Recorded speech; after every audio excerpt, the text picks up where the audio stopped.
Okay, what you've all been waiting for, whiskey. Paul, do you have the decanters? First, thank you, Paul. Thank you, Mike, for the introduction. I am just humbled to follow Kevin. You know, during one of my more controversial prosecutions, a newspaper that didn't like me very much snidely noted that I was a devout Catholic who went to church every Sunday. To which my friend Rory points out all the time, Rory Gillespie said, you know, Steve, that's the bare minimum. We now know from Kevin what is well above the bare minimum, and I am humbled to follow him this evening. One other person, I know there's been lots of introductions today, but I have to point out Susan Mountain, who was my first college professor many decades ago. So as an undergrad at Marquette, and I'm happy she's here, and if I screw this talk up, it has nothing to do with anything that she directed, but I think many of you know she's been a longtime supporter of the Thomas More Society, so thank you, Susan.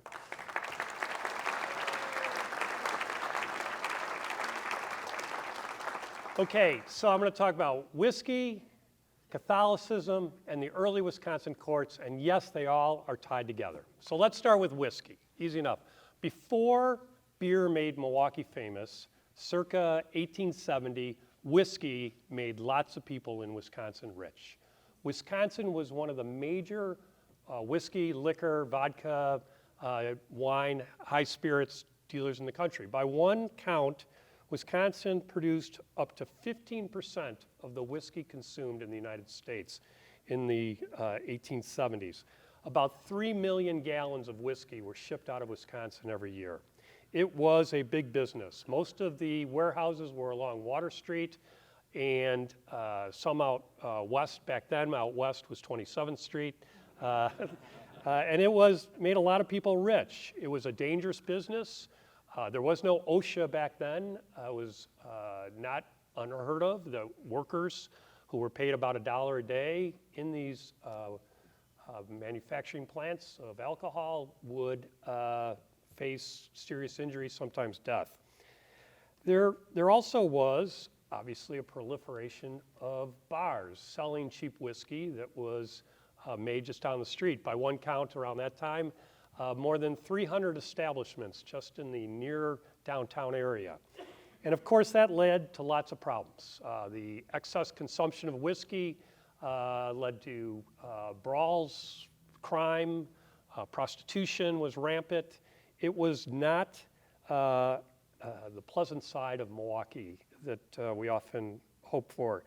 And in fact, one of Milwaukee's darkest days started after a bar fight. The only registered or recorded lynching in Wisconsin began when a group of white people inside a bar caused trouble with two black workers who were going out front. They got in a fight. One of the people from within the bar was stabbed and killed. The two black gentlemen were arrested. They were put in the Milwaukee County Jail. And within a couple days, a mob of 300 people stormed the jail and dragged one of the two out and lynched him, a man named Mr. Carter. So a dark day. And so as a result, there were lots of people in the state of Wisconsin. There was about 1 million people in Wisconsin back then, and most were in Milwaukee. That was the hub. They didn't want to come to Milwaukee. Milwaukee was too violent. Milwaukee was too dangerous. The rest of the businesses in Milwaukee, it was great that there were these successful liquor businesses, but the hotels, stores, all suffered because of crime. That's over 150 years ago. Not a lot has changed, I guess, in some ways. And so there was a big backlash against whiskey and whiskey consumption. As Mike Brennan noted, everyone, not just the lawyers, came from somewhere else, so did a lot of the citizens. Just about all the citizens, except for the Native Americans who were here before the land rushes. But there was a big immigration from Germany, Ireland, Eastern Europe. But there also was a big movement from the Northeast, from Vermont, New York especially. And these people brought with them a strong anti-alcohol view. They wanted prohibition. 50 years before, they convinced Milwaukee to restrict alcohol, and then they got the state legislature to pass something that was called the Graham Act. And the Graham Act, or Graham laws, restricted no sale of liquor on Sundays. Corner bars had to post a $2,000 bond, which, remember at the time, $1 a day was normal wages. So that put a lot of corner bars out of business. And there was liability, great work for lawyers. If a patron from a bar later caused any kind of damages, the bar was liable. So one gentleman, after drinking all day, went home and locked his wife out of the house. She sued the bar and recovered $300, and they went out of business. So there was a big tension because lots of people wanted to consume alcohol. And it was also viewed as something that the minority Catholic population wanted to do. Catholics, especially after Sunday Mass, would gather and socialize and consume beer, sometimes a shot, and that was just a normal aspect of the life, especially that the Germans and the Irish brought from their home countries. And so there was a real political tension between the minority Catholics and especially the people from the Northeast, from New York, who wanted alcohol banned. And the people wanted banned, wore the majority in the state, and alcohol became strictly prohibited on Sundays, but also at other times. So they had this Catholic population. There were about 300,000 Catholics in Milwaukee in 1870. And you can't talk about the history of Milwaukee's Catholicism without referencing Bishop, later Archbishop John Martin Henny. From Switzerland, he was the first bishop in Wisconsin. The original archdiocese was the entire state. And you think our archbishop was busy. He started building churches, schools, hospitals, seminary. He started newspapers. He published books. He obviously said Mass and shepherded his flock. And he was very, very protective of the German and Irish immigrants. The Irish said he was more favored the Germans because he was from Switzerland, but he recognized and tried to push back on the anti-Catholic bias that existed in Wisconsin at that time. He experienced it firsthand many, many times. One in particular, at the time, Milwaukee had a House of Corrections, sort of its intermediate jail from between a county jail and prison. You'd spend 8 months at the House of Corrections. And there weren't any social services back then. So Milwaukee County said, look, if any clergy want to come out, this was out on the county grounds out west, if any clergy want to come out and minister to these lost souls who had found themselves serving jail time, you are all welcome. That was until 2 Catholic priests showed up. And the warden of the House of Corrections said, no, we meant clergy. You're not clergy. Well, of course, Bishop Henny did not take kindly to that. And very, very quickly, he used his influence to get that changed. And so what the bishop struggled with was how to engage his Catholic population in political issues. The liquor issue was important because even though he obviously didn't favor abuse of liquor, he believed in moderation, but he saw what it was doing to the Catholic community. You think about labor work at that time. $1 a day, 6 days a week, 10 hours of work. There was no 40-hour, after that overtime. That was the hard labor for a lot of Irish and German Catholic immigrants. And so Sunday was get up, put on your Sunday best, go to church, and then go to the church hall, go to the local gathering place, and socialize, play a little sheep's head. This is what Catholics did. This was the day of rest, but it was also a day of community. And Bishop Henney understood that.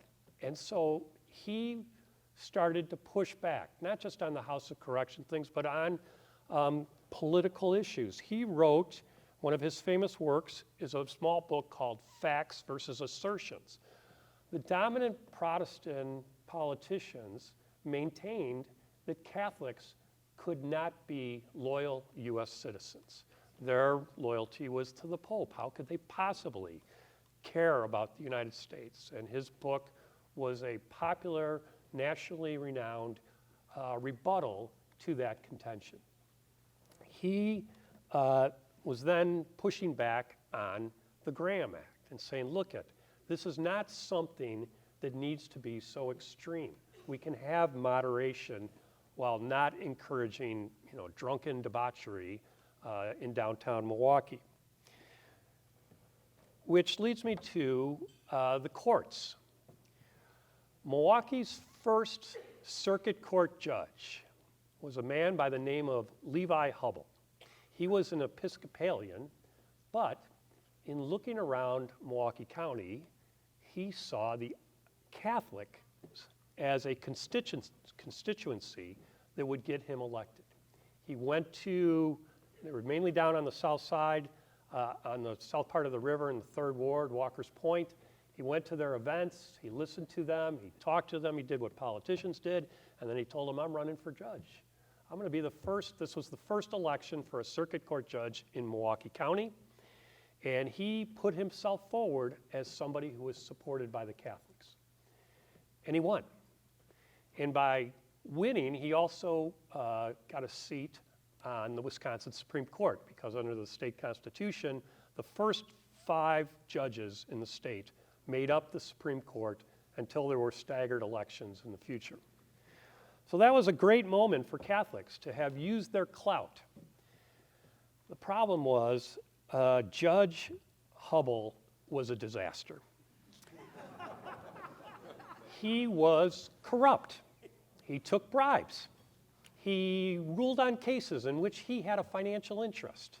He seduced women by taking them to hotels in Waukesha and saying, if you do it, as one of them put later, he said, business first, then pleasure. No, she said, are we doing business first, then pleasure? He said, no, pleasure first. So the bishop looks and goes, this is our Catholic candidate? Or this is our great political election was Levi Hubble, who, and on the bench, even on normal cases, he, one time a jury acquitted in a case and he thought the person should have been convicted. And he turns to the jury and says, may God have mercy on your souls, instead of the defendant. On the other hand, in a case that raised eyebrows, in an attempted murder case, because he for whatever reason behind the scenes, the judge imposed no prison and a fine of $200. So at some point, the respected lawyer bar of Wisconsin in its early days, we're going to get rid of this guy. And they brought impeachment proceedings. And so the first judge of Milwaukee Circuit Court was also the first judge in Wisconsin history, the only judge in Wisconsin history to be impeached. Now, life didn't turn out all bad for Judge Hubble. He was acquitted by the Senate. He went back, served a couple more years, resigned from the bench, changed from being a Democrat to a Republican, and landed the cush job as the United States Attorney for the Eastern District of Wisconsin. Let's just say that by the time I got the job, it wasn't a high bar to success. But on a more serious note, so here's Bishop Henney trying to guide the Catholic flock on politics. He doesn't want to recommend Republicans. They are explicitly anti-Catholic. They're the ones who are backing the Graham Act. So turn to the Democrats. The Irish had already started to form the Democratic Party. It made sense, except that while the Republicans were bad on religion, the Democrats were terrible on race. The lynching took place because the Democratic sheriff, Larkin, basically unlocked the door of the jail and hid out in Wauwatosa while the bad act took place. So you also had the National Democratic Party, mainly from the southern interest of the Ku Klux Klan, which were no friends of Catholics either. So it was a difficult, and he wrote about this, what should good Catholics do? You've got R's that you don't like, you got D's you don't like. And so his response was, focus on issues. Focus on not the parties, support issues and make the parties come to you. And he, one of his main things besides, the Graham Act was important to him, but so were schools. There was a lot of discrimination against Catholics in schools and even whether you could have Catholic schools at that point. And again, he wrote a lot about that and encouraged his Catholic flock to support candidates, Republicans or Democrats or whatever, who supported the free exercise of religion. And he was very successful. He was successful enough, first, the Graham Act was quickly, because of Catholic involvement in voting, it was revoked 2 years later. A more normal, moderate restriction on alcohol sales took place. He was so successful that his political opponents accused him of writing the platform of the Democratic Party word for word, which again was a sign that he was making influence. But eventually the Republican candidates came around as well because 300,000 Catholics, there were a lot of votes there to be had. And so it's interesting as we now face today, and maybe some of you are happy with the candidates we have at R or happy that we have at D, but I'm sure a lot of you are like, this is our choice. And so I can't help but think that maybe Bishop Henney, Archbishop Henney has some guidance for us today that we should look past those labels and focus on those issues that mean the most to us. And in fact, I'm going to quote some other newer guidance to Catholics on voting. One is, don't be an ideologue. Don't vote for parties just to vote for parties. Focus on issues, don't be beholden to parties.